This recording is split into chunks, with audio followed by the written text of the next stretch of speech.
दोस्तों, अगर आपको स्टॉक मार्केट सीखना है तो Amazon पर जाकर आप हमारे बुक पढ़ सकते हैं या तो Udemy पे जाकर आप हमारे वीडियो कोर्सेज भी देख सकते हैं। Hello friends, welcome to our channel learn stock charts to earn. दोस्तों, आज के वीडियो में हम इंट्राडे ट्रेडिंग करने का एक आसान तरीका देखेंगे, जिसमें ट्रेडिंग करने के लिए स्टॉक सिलेक्शन के लिए हम बेसिक ट्रेंड का आइडेंटिफिकेशन करेंगे और उसके साथ सपोर्ट और रेजिस्टेंस को मिलाने की कोशिश करेंगे। यानी कि ट्रेंड के साथ हम सपोर्ट और रेजिस्टेंस को मर्ज करेंगे और उसके हिसाब से हमारा ट्रेड सेटअप बनाएंगे और उसके हिसाब से हम ट्रेडिंग करने की कोशिश करेंगे। इस तरह से ही हम ट्रेड लेने की कोशिश करेंगे जहां पे रिस्क रिवॉर्ड भी बेहतर मिले। दोस्तों, जब भी हम ट्रेडिंग करते हैं, वो में भी इंट्राडे रहेगा, स्विंग रहेगा, तो लॉन्ग टर्म का भी रहेगा। तो जब भी हम ट्रेडिंग करते हैं तो मनी मैनेजमेंट का सहारा लेना भी उतना ही इंपॉर्टेंट रहता है। यानी कि डाइवर्सिफिकेशन हम कितना कर रहे हैं, पर ट्रेड के लिए हम कितनी अमाउंट इन्वेस्ट कर रहे हैं, अगर हमारा ट्रेड गलत जाता है तो स्टॉप लॉस कितना है, टारगेट आ रहा है तो वो कितना है, तो ये सब कुछ देखना पड़ता है। और ये टारगेट हमारा रहता है कि कम से कम लॉस हो और ज़्यादा से ज़्यादा प्रॉफिट मिले और उसी के साथ एक्यूरेसी भी अच्छी मिले। तो अगर अच्छी खासी एक्यूरेसी के साथ अच्छा खासा रिस्क रिवॉर्ड भी मिलता होगा तो बहुत ही बढ़िया प्रॉफिट मिलने की संभावना होती है। और ये लॉजिक मनी मैनेजमेंट का इंट्राडे में, स्विंग में और लॉन्ग टर्म में भी एप्लीकेबल होता है। अभी इंट्राडे ट्रेडिंग में भी हमें उसको अप्लाई करके ही ट्रेड करना चाहिए। मनी मैनेजमेंट के भी अलग अलग स्ट्रैटेजीज रहते हैं, वो आप अलग से सीख सकते हैं। लेकिन ये पर्टिकुलर वीडियो का हमारा मेन सीखने का जो भी हमारा टारगेट है वो है कि इंट्राडे ट्रेडिंग किस तरह से करनी चाहिए। तो आसान सा तरीका मैं आपको बताऊंगा, वो थोड़ा आप बैक टेस्ट करके देख लीजिएगा और उससे आपको पता लग जाएगा कि किस तरह से कर सकते हैं। डेफिनेटली आगे जाकर आप लाइव मार्केट पे भी पेपर ट्रेडिंग करके देख सकते हैं कि वो कितना वर्कआउट भी होता है। अगर आप अच्छी तरह से करने की कोशिश करेंगे तो डेफिनेटली इसका रिजल्ट आपको अच्छा मिलता हुआ दिखेगा। पहले हम स्ट्रैटेजी को समझ लेते हैं और फिर आगे जाकर एग्जाम्पल के जरिए भी हम इसको देखते हैं। दोस्तों, वीडियो कंटिन्यू करने से पहले कहना चाहूंगा कि अगर आप और भी हमारे चैनल के जरिए सीखना चाहते हैं, चैनल थ्रू सीखना चाहते हैं, तो आप हमारे चैनल की मेंबरशिप भी ज्वाइन कर सकते हैं और उसका भी फायदा ले सकते हैं। सब्सक्राइब बटन के बाजू में एक ज्वाइन बटन है, उस पर क्लिक करेंगे तो आपको जो हमारे चैनल के मेंबरशिप के प्लान है उसके बारे में इंफॉर्मेशन मिल जाएगी। और मनी मैनेजमेंट के बारे में भी सीखना है तो चैनल पर जाइए, प्लेलिस्ट पे जाइए, आपको अलग अलग प्लेलिस्ट मिल जाएंगे। वहां पे एक मनी मैनेजमेंट की प्लेलिस्ट है, वहां से भी आप वो सीख सकते हैं। अब इसको हम कंटिन्यू करते हैं। तो बेसिकली इसको मैंने दो पार्ट में डिवाइड किया है। उसमें से पहला पार्ट है सपोर्ट इन अप ट्रेंड। तो ये पहले हम सीखेंगे सपोर्ट इन अप ट्रेंड किस तरह से वर्कआउट होता है और ये स्ट्रैटेजी इस्तेमाल करके हम इंट्राडे में बाय किस तरह से कर सकते हैं। और फिर अगला पार्ट हम देखेंगे, उसमें सेल का भी हम देखेंगे और वो भी एग्जांपल के जरिए, एक चार्ट के जरिए भी मैं आपको बताने की कोशिश करूंगा। अभी दोस्तों, सपोर्ट इन अप ट्रेंड, मान लीजिए कि हमें कोई स्टॉक में इंट्राडे में ट्रेडिंग करनी है। तो इंट्राडे में ट्रेड करने के लिए हमें बेसिक मार्केट का ट्रेंड क्या है और उसी के साथ वो स्टॉक का ट्रेंड क्या है वो भी देखना पड़ता है। मान लीजिए हमारा बेसिक मार्केट, जो कि बेसिकली अगर हम देखेंगे तो निफ्टी रहेगा, बैंक निफ्टी रहेगा, या तो मिड कैप स्मॉल कैप रहेगा, या तो जो स्टॉक में आप ट्रेड करें उसका सेक्टर स्पेसिफिक इंडेक्स रहेगा, तो उसका ट्रेंड आपको देखना है।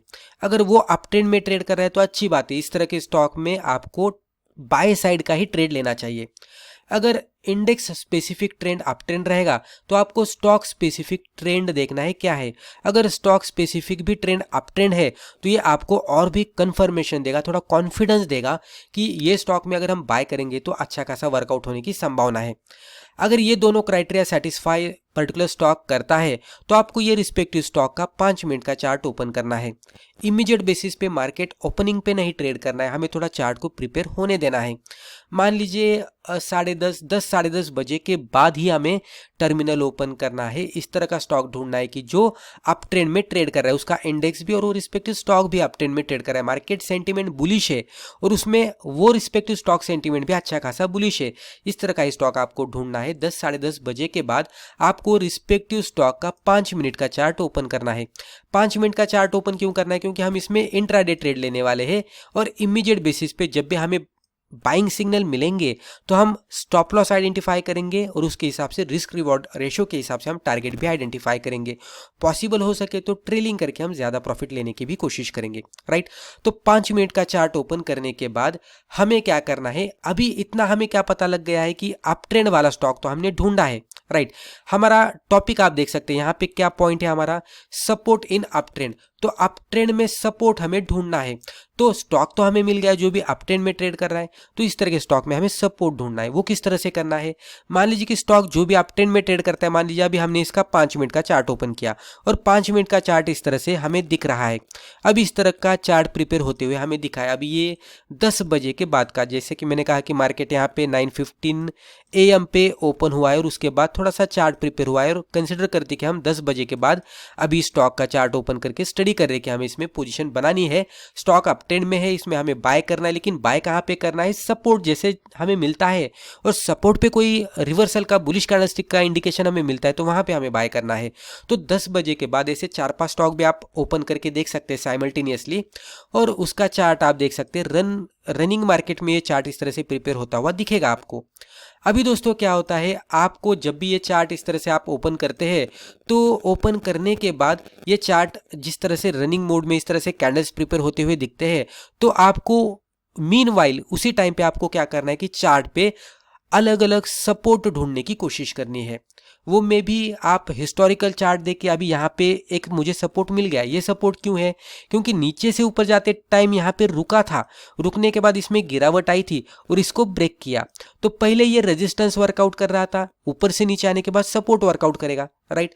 तो इस तरह से मुझे सपोर्ट ढूंढना है, ये एक तरीका हो जाता है। अगर ये तरीका आपको नहीं आता तो आप जो सिंपल पिवट पॉइंट्स रहते हैं उसका इस्तेमाल कर सकते हैं सपोर्ट आइडेंटिफिकेशन करने के लिए, या तो अलग अलग मूविंग एवरेजेस रहते हैं, जैसे कि 26 EMA रहेगा, 50 SMA रहेगा, 200 SMA रहेगा, 100 SMA रहेगा। तो जो बेसिक मूविंग एवरेजेस है जो कि अच्छी तरह से वर्कआउट होते हैं, उसका भी आप इस्तेमाल कर सकते हैं सपोर्ट को ढूंढने के लिए। हमें खाली सपोर्ट को ढूंढना है। सपोर्ट आइडेंटिफाई करने के लिए आप कौन सा भी तरीका इस्तेमाल कर सकते हैं, क्योंकि सपोर्ट पे आने के बाद हमें इमीडिएट बेसिस पे पोजीशन नहीं बनानी है। सपोर्ट पे आने के बाद स्टॉक फिर से अपसाइड में जाने का इंडिकेशन दे रहा है क्या, वो हमें देखना है। यहाँ पे अभी ये एग्जांपल के जरिए मैं आपको बताने की कोशिश करता हूँ। 9:30 बजे मार्केट ओपन हो गया। मार्केट ओपन होने के बाद जैसे ही 9:15 बजे मार्केट ओपन हुआ तो मार्केट में अपसाइड की मूवमेंट दिखी। मार्केट ये रिस्पेक्टिव स्टॉक देखेंगे तो 5 मिनट का चार्ट है, यहाँ तक आया और यहाँ से गिरावट ये पर्टिकुलर चार्ट पे आती हुई हमें दिखी। तो जो भी लेवल से गिरावट आई थी वहां पे हमने हॉरिजॉन्टल ट्रेंड लाइन मार्कआउट की। इसके ब्रेकआउट पे नहीं ट्रेड करना है। जैसे ये ब्रेक करेगा तो हमें अप ट्रेंड का कंफर्मेशन मिलेगा कि स्टॉक अच्छे खासे अप ट्रेंड में है। अभी हमें इंतजार कर रहे हैं कि ये स्टॉक नीचे आकर यहां तक कब आता है, ये उसके लिए एज अ सपोर्ट वर्कआउट करेगा। तो ये लॉजिक आप समझ रहे हैं ना। तो सपोर्ट इन अप ट्रेंड, तो स्टॉक अप ट्रेंड में ट्रेड कर रहा है, अप ट्रेंड में हमें सपोर्ट को ढूंढना है। तो उसीलिए हमें क्या करना है कि सपोर्ट को पहले मार्कआउट करना, और जैसे ही स्टॉक ऊपर जाकर फिर से नीचे आता है और सपोर्ट को हिट करता है तो हमें थोड़ा सा वेट करना है कि कोई बुलिश कैंडलस्टिक यहाँ पे बनती है क्या। जैसे यहाँ पे बुलिश कैंडलस्टिक बनेगी, मान लीजिए यहाँ पे इस तरह की एक बुलिश कैंडलस्टिक मिल गई हमें, वो भी क्लोजिंग बेसिस पे, 5 मिनट की क्लोजिंग बेसिस पे हमें कैंडलस्टिक मिल गई जो कि बुलिश थी।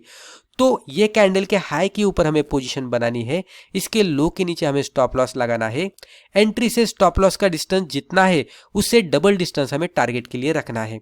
ये इसी तरह से ऊपर जाकर आपका टारगेट हिट करने की संभावना ज्यादा से ज्यादा होती है, क्योंकि इसका बैकअप है आपका बेसिक मार्केट सेंटीमेंट जो कि अच्छा खासा बुलिश है। स्टॉक जो भी इंडेक्स में काम करता है वो इंडेक्स का सेंटीमेंट बुलिश है, आप जो स्टॉक में ट्रेड कर रहे हैं उसका सेंटीमेंट बुलिश है। तो इस तरह के सिनेरियो में आपने एक अच्छा खासा अपट्रेंड वाला स्टॉक ढूंढा है और वहां पे आपने राइट लेवल पे सपोर्ट ढूंढकर रिस्क रिवॉर्ड जहां पे मिल रहा है वहां पे भी आप बुलिश कैंडलस्टिक का कंफर्मेशन लेकर ही आप एंट्री बना रहे हैं। और उसी के साथ जैसे कि मैंने कहा कि money management, diversification, risk reward, उसका भी सहारा लेकर आप यहां पे पोजीशन बना रहे। तो यहां पे ये हमें कॉन्फिडेंस दे रहा है कि हर एक तरीके को हमने फॉलो किया है तो यहाँ पे ज़्यादा से ज़्यादा टारगेट हिट होने की ही संभावना रहती है। और मान लीजिए हमारा ट्रेड गलत भी जाएगा तो भी because of money management, risk reward ratio and quantity management definitely अगर लॉस भी होता है तो कम से कम होगा। और दूसरा ट्रेड अगर हमारा सही जाएगा तो उसमें टारगेट हिट होगा। तो मान लीजिए एक स्टॉक में हमें 500 रुपए का लॉस हो गया हमारा स्टॉप लॉस हिट होने के वजह से, लेकिन 1:2 का भी हमारा रिस्क रिवॉर्ड, और दूसरे ट्रेड में अगर हमारा टारगेट हिट होता है तो यहाँ पे हमें 1000 का प्रॉफिट मिलेगा। तो कुल मिलाकर हम 500 रुपए प्रॉफिट में रहेंगे। ब्रोकरेज माइनस करके भी हम अच्छे खासे प्रॉफिट में ही रहेंगे। तो ब्रोकरेज टैक्सेस माइनस करके भी हम इंट्राडे में प्रॉफिट में से बाहर आएंगे, क्योंकि हमने यहाँ पे ट्रेडिंग सेटअप देखा, उसी के साथ मनी मैनेजमेंट का लॉजिक भी अप्लाई किया। और सबसे इंपॉर्टेंट होता है डिसिप्लिन। जो भी डिसाइड किया उसको फॉलो करना। रनिंग मार्केट में, तो इसे ही डिसिप्लिन कहते हैं और उसको पेशेंस के साथ फॉलो करना ये भी सबसे इंपॉर्टेंट रहता है। तो अप ट्रेंड के मार्केट में सपोर्ट ढूंढना चाहिए, वहां पे कोई बुलिश कैंडलस्टिक मिलती है तो वहां पे अगर हम ट्रेड करेंगे तो सक्सेस मिलने की संभावना ज्यादा होती है। मुझे लगता है आपको इतना समझ में आया होगा।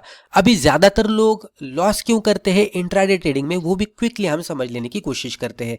मान लीजिए ये हमारा रेजिस्टेंस है, पहले कंसीडर करते कि ये हमारा रेजिस्टेंस है, स्टॉक ओपन होने के बाद ये 5 मिनट का कैंडलस्टिक चार्ट है। इस तरह से हम यहाँ पे लाइन चार्ट के जरिए मैं मार्कआउट करके आपको बता रहा हूँ, मैं लाइन ड्रॉ कर रहा हूँ, लेकिन ये कैंडलस्टिक के हिसाब से हमें करना है, राइट। अभी कैंडलस्टिक ड्रॉ करते बैठूंगा तो टाइम थोड़ा ज्यादा लगेगा, इसलिए मैं लाइन के हिसाब से बताने की कोशिश कर रहा हूँ। लेकिन हमें चार्ट सेटअप पे जो भी ओपन करना है वो 5 मिनट का कैंडलस्टिक चार्ट ओपन करना है। कैंडलस्टिक हमें बता देती है कि किस तरह से रिवर्सल का सिग्नल मिल रहा है, किस तरह से बुलिश सिग्नल मिल रहा है, रिवर्सल मिल रहा है क्या, रिस्क रिवॉर्ड जनरली कैंडल के लो के नीचे रहता है, एंट्री से रिस्क रिवॉर्ड, अगर एंट्री से स्टॉप लॉस हम आइडेंटिफाई कर रहे हैं तो टारगेट भी 1:2 के हिसाब से हम कैलकुलेट कर सकते हैं। तो इसीलिए हमें कैंडलस्टिक का इस्तेमाल करना चाहिए। अभी आपको बताने में मुझे आसान होता है इसलिए मैं लाइन चार्ट का इस्तेमाल कर रहा हूं, तो ये भी बात आप समझ लीजिएगा। अभी दोस्तों 5 मिनट का चार्ट है, यहाँ पे ओपन हुआ और ओपन होने के बाद जनरली लोग मिस्टेक क्या करते हैं कि स्टॉक इस तरह से ट्रेड करते करते यहाँ पे आता है। अभी क्या होता है कि ये रेजिस्टेंस रहता है, जैसे ही ये रेजिस्टेंस को ब्रेक करता है एक अच्छे खासी बुलिश कैंडलस्टिक के साथ और ये इस तरह की बड़ी कैंडलस्टिक मिलती है और ये स्टॉक थोड़ा सा ऊपर जाता हुआ हमें दिखता है, तो लगता है कि अभी ये हाथ में से जा रहा है और हम यहाँ पे पोजीशन बना लेते हैं। और यहाँ पे पोजीशन बनाने के बाद एग्जैक्टली ये नीचे आने लगता है और हमें लॉस दिखने लगता है और हम यहाँ पे एग्जिट करते हैं। एग्जिट करने के बाद फिर से स्टॉक एक रिट्रेसमेंट देता है, अभी पहले रेजिस्टेंस था, ऊपर से नीचे आने के बाद एज ए सपोर्ट वर्कआउट करेगा और यहाँ से एग्जैक्टली स्टॉक ऊपर जाने लगता है और हम यहाँ पे कंफ्यूज होते हैं कि अच्छे खासे बुलिश स्टॉक में हमने पोजीशन तो बनाई थी, लेकिन मैंने पोजीशन बनाने के बाद स्टॉक नीचे गया और लॉस हुआ, लॉस बुक करने के बाद स्टॉक फिर ऊपर गया। तो मिस्टेक यही होती है कि रेजिस्टेंस को ब्रेक होने के बाद ऊपर जाने के बाद आप यहाँ पे पोजीशन बनाते हैं, हालांकि आपको अप ट्रेंड मार्केट में सपोर्ट ढूंढना होता है, आप रेजिस्टेंस ढूंढते हैं। तो ये गलती नहीं करनी है, जब भी रेजिस्टेंस ब्रेक होगा तो आपको सपोर्ट ढूंढना है, जैसे ही सपोर्ट पे आएगा आपको पोजीशन बनानी है और उसके बाद आपको प्रॉफिट मिलेगा। तो इस तरह से करेंगे तो डेफिनेटली फायदा होगा। अभी यही हम थोड़ा एग्जाम्पल के जरिए भी समझ लेने की कोशिश करते हैं। अभी दोस्तों मैंने सिंपल सा एक चार्ट आपके सामने ओपन किया है, कंसिडर करते कि ये 5 मिनट का चार्ट है। अभी दोस्तों यहाँ पे ट्रेंड देखने के बाद आपको आसानी से पता लग जाएगा कि स्टॉक अच्छे खासे अप ट्रेंड में ट्रेड कर रहा है। मान लीजिए मार्केट ओपन हो गया, मार्केट ओपन होने के बाद हमने थोड़ा सा वेट किया, 10 बजे के आसपास हमने यहाँ पे टर्मिनल खोली। टर्मिनल खोलने के बाद हमारे पास कुछ लेवल्स ऑलरेडी मिल गए, तो हमने जो भी हिस्टोरिकली रेजिस्टेंस हमें दिख रहे थे उसको पकड़कर हमने कुछ इस तरह से ट्रेंड लाइन मार्कआउट किए। कंसिडर करते कि हमने 10 बजे यहाँ पे हमने टर्मिनल ओपन की, ओपन करने के बाद हिस्टोरिकली हमें ये एक रेजिस्टेंस मिल गया और उसके बाद ये एक रेजिस्टेंस मिल गया। अभी हमें क्या करना है, अगर ये यहाँ से नीचे जाएगा तो हम पोजीशन नहीं बनाएंगे, इसका ट्रेंड गलत हो जाएगा, फिर डाउन ट्रेंड में बाय करेंगे तो लॉस होने की संभावना ज्यादा रहती है। हमें क्या करना है कि हमारे पास तो 2 रेजिस्टेंस है, ये फर्स्ट रेजिस्टेंस इसको हम R1 कहेंगे और ये हमारा सेकंड रेजिस्टेंस है R2। अभी हम क्या करेंगे, आगे जाकर हमें इसमें थोड़ा सा टर्मिनल पे ध्यान देकर रुकना पड़ता है, पेशेंस के साथ एंट्री का इंतजार करना पड़ता है, गड़बड़ी में कहां पे भी एंट्री नहीं करनी है। अभी जैसे ही चार्ट आगे जाकर इसको ब्रेक करता है तो जैसे ही रेजिस्टेंस ब्रेक होगा पोजीशन नहीं बनानी है, हमें वेट करना है इसको सपोर्ट पे आने देने का, क्योंकि हमें फाइंड सपोर्ट, आप ट्रेंडिंग मार्केट में हमें सपोर्ट को आइडेंटिफाई करना है। तो जब भी ये नीचे आएगा तो ये जो पहले R1 R2 थे, अभी जैसे ही ये स्टॉक यहाँ से दोनों रेजिस्टेंस को ब्रेक करेगा तो ये हमारे लिए S1, ऊपर वाला S1 हो जाएगा और नीचे वाला S2 हो जाएगा, राइट। तो हमारे पास 2 सपोर्ट मिल गए, तो हमें क्या करना है कि इसको सपोर्ट पे आने देना है, हमें सपोर्ट को आइडेंटिफाई करना है। जैसे ही सपोर्ट पे आता है और कोई भी बुलिश कैंडलस्टिक मिलती है जो कि हमें रिवर्सल के इंडिकेशन देती है या तो अपसाइड के इंडिकेशन देती है, तो उसके बाद आप देख सकते हैं ये बुलिश कैंडलस्टिक के हाई के ऊपर पोजीशन, उसके लो के नीचे स्टॉप लॉस और उसके बाद 1:2 तो हमारा यहाँ पे ही आ रहा है, ये स्टॉक कहाँ तक गया आप देख सकते हैं। तो कभी कभी इस तरह का बढ़िया रिटर्न मिलने की भी संभावना रहती है। तो सबसे आसान तरीका यही होता है कि अप ट्रेंड वाला स्टॉक ढूंढिए और वहां पे सपोर्ट आइडेंटिफाई करने की कोशिश कीजिए, चार्ट को थोड़ा प्रिपेयर होने दीजिए और उसके बाद कुछ इंपॉर्टेंट रेजिस्टेंस ब्रेक होने के बाद सपोर्ट को आइडेंटिफाई कीजिए। जैसे स्टॉक सपोर्ट पे आता है और बुलिश कैंडलस्टिक मिलती है तो वहां पे बाय करेंगे तो सक्सेस रेट बढ़िया मिलने की संभावना रहती है। तो ये हमने देखा finding support in up trending stock. अभी अगला सिचुएशन हम यहाँ पे इन डिटेल देखने की कोशिश करते हैं। अभी दोस्तों सेकंड सिनेरियो हम देखते हैं, जिसमें आप टाइटल देख सकते हैं रेजिस्टेंस इन डाउन ट्रेंड। जिस तरह से हमने बाय के लिए देखा था, सिमिलरली उसके ऑपोजिट होगा लेकिन सेल के लिए। बाय के लिए हम क्या कर रहे थे, अप ट्रेंडिंग मार्केट में सपोर्ट ढूंढने की कोशिश कर रहे थे। अभी यहाँ पे क्या करेंगे, डाउन ट्रेंड मार्केट में रेजिस्टेंस ढूंढने की कोशिश करेंगे। मान लीजिए मार्केट हमारा तो हर वक्त अप ट्रेंड में नहीं रहता, मार्केट कभी कभी क्रैश होता है, डाउन ट्रेंड में ट्रेड करता है और बहुत सारे दिनों के लिए ट्रेड करता है। तो वहाँ पे बाय नहीं करना है क्योंकि अप ट्रेंड नहीं है। तो वहाँ पे क्या हम ट्रेड नहीं करेंगे क्या? नहीं, हम वहाँ पे भी ट्रेड करेंगे लेकिन सेल साइड का ट्रेड करेंगे। मान लीजिए कि हमारा basic market Nifty, bank Nifty जो भी रहेगा वो डाउन ट्रेंड में है।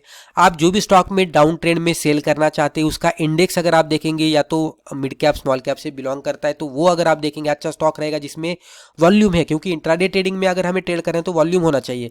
तो वो भी इंडेक्स आपको देखना है, वो भी अच्छे खासे डाउन ट्रेंड में है, तो डेफिनेटली आप स्टॉक देख सकते हैं। स्टॉक भी अगर आपका डाउन ट्रेंड में ट्रेड कर रहा है तो डेफिनेटली आप ये स्टॉक को सिलेक्ट कर सकते हैं, आपके वॉच लिस्ट में ऐड कर सकते हैं इसमें इंट्राडे में सेल करने के लिए। जैसे कि मैंने कहा कि जो भी स्टॉक आप सिलेक्ट कर रहे हैं वो मे बी लार्ज कैप से हो सकता है, मिड कैप से हो सकता है, या तो कभी कभी स्मॉल कैप से भी हो सकता है, कोई प्रॉब्लम नहीं है, लेकिन उसमें वॉल्यूम बढ़िया होना चाहिए। क्योंकि सेल करते समय दोस्तों सबसे प्रॉब्लम यही ज़्यादा होता है कि वॉल्यूम ज़्यादा नहीं रहेगा तो हम राइट लेवल पे एग्जिट और राइट लेवल पे एंट्री भी नहीं कर पाएंगे। तो वॉल्यूम बढ़िया होना चाहिए, बात सबसे इंपॉर्टेंट है।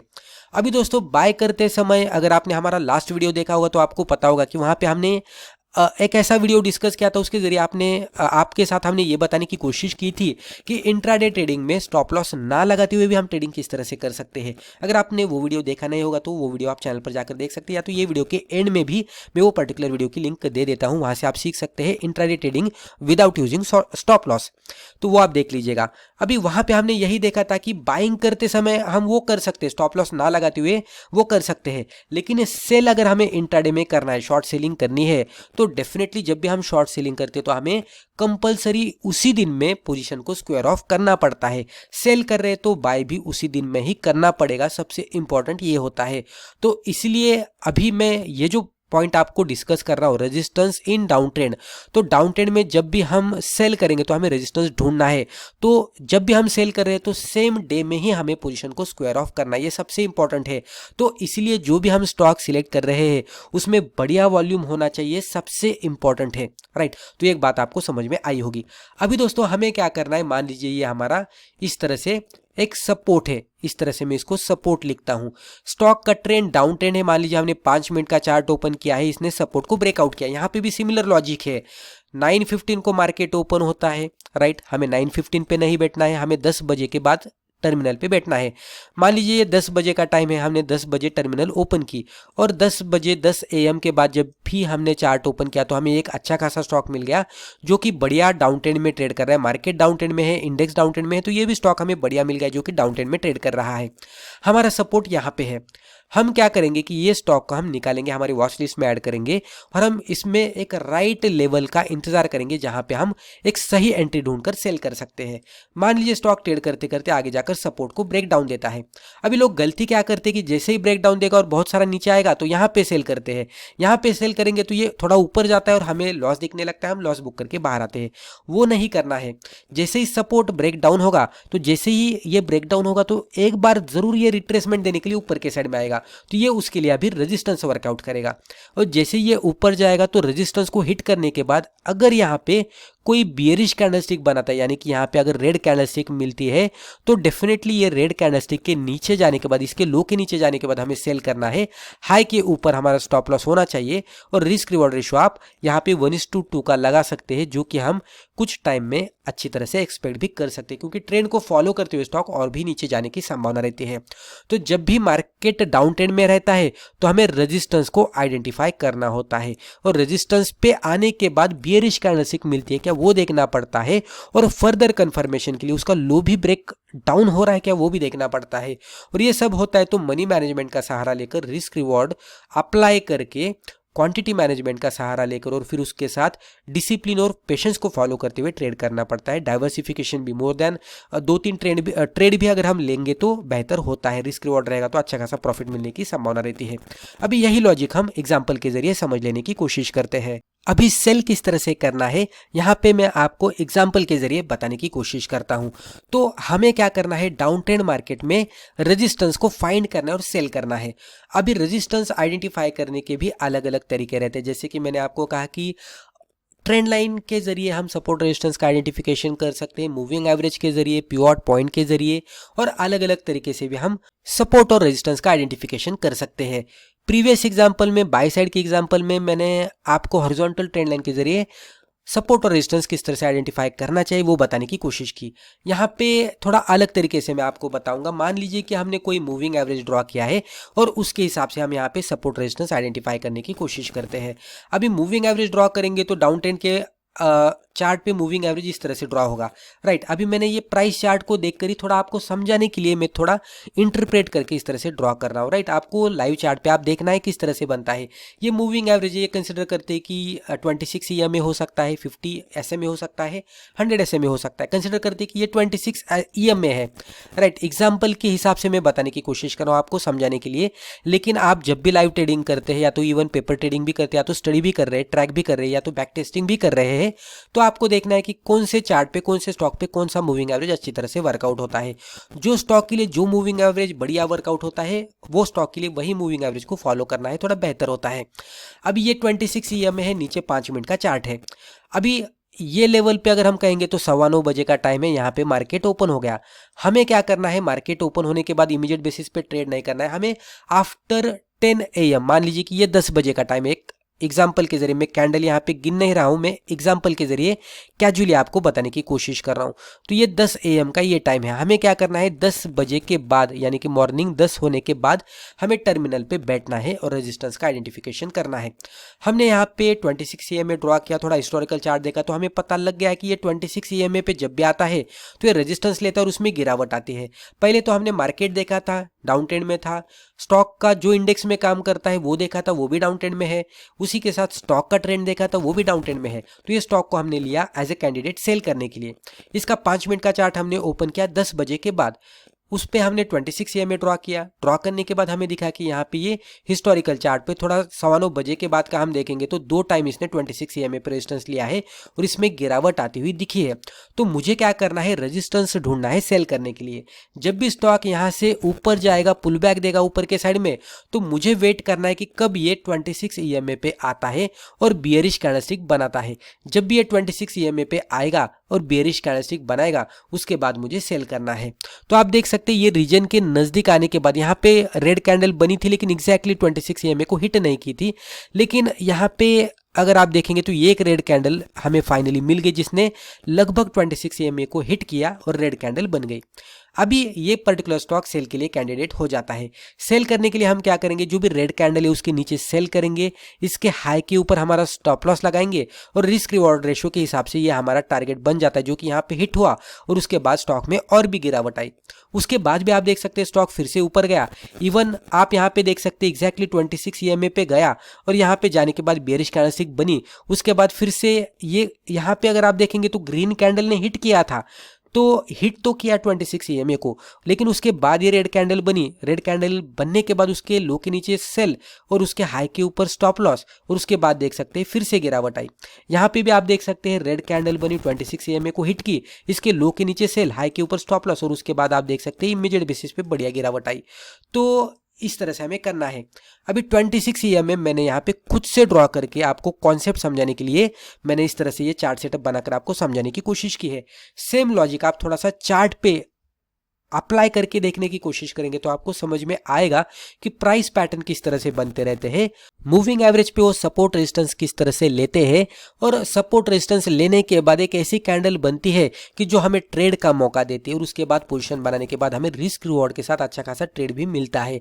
अगर आप थोड़ा सा बैक टेस्ट करेंगे, इवन लाइव मार्केट में पेपर ट्रेडिंग करके देखेंगे, तो आपको समझ में आएगा कि ये किस तरह से वर्कआउट होता है। यहाँ पे आपको क्या क्या करना है, सबसे इंपॉर्टेंट फर्स्टली आपको ट्रेंड आइडेंटिफाई करना है ओवरऑल मार्केट का, उसके बाद स्टॉक जो भी इंडेक्स में काम करता है, जो भी सेक्टर में काम करता है, उसका ट्रेंड आइडेंटिफाई करना है और फिर स्टॉक का ट्रेंड आइडेंटिफाई करना है। ये तीनों एक ही ट्रेंड में ट्रेड कर रहे हैं तो वो स्टॉक में वॉल्यूम है क्या देखना है, उसका 5 मिनट का चार्ट ओपन करना है। आफ्टर 10 AM आपको सेटअप ढूंढने की कोशिश करनी है और फिर रिस्क रिवॉर्ड मनी मैनेजमेंट जो कि अलग अलग तरीके रहते हैं उसका इस्तेमाल करके, डाइवर्सिफिकेशन फॉलो करके, पेशेंस और डिसिप्लिन के साथ आपको 2-3 ही ट्रेड लेने हैं। इंट्राडे में ट्रेड करें तो मैक्सिमम अगर आप देखेंगे तो 2 से 3 ही ट्रेड लेने चाहिए। अगर आप ओवर ट्रेडिंग करते बैठेंगे या तो रिवेंज ट्रेडिंग करते बैठेंगे तो कभी भी प्रॉफिट नहीं मिलेगा।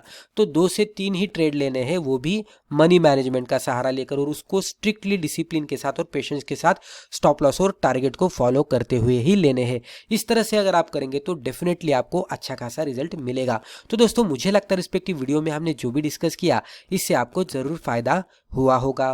Thank you.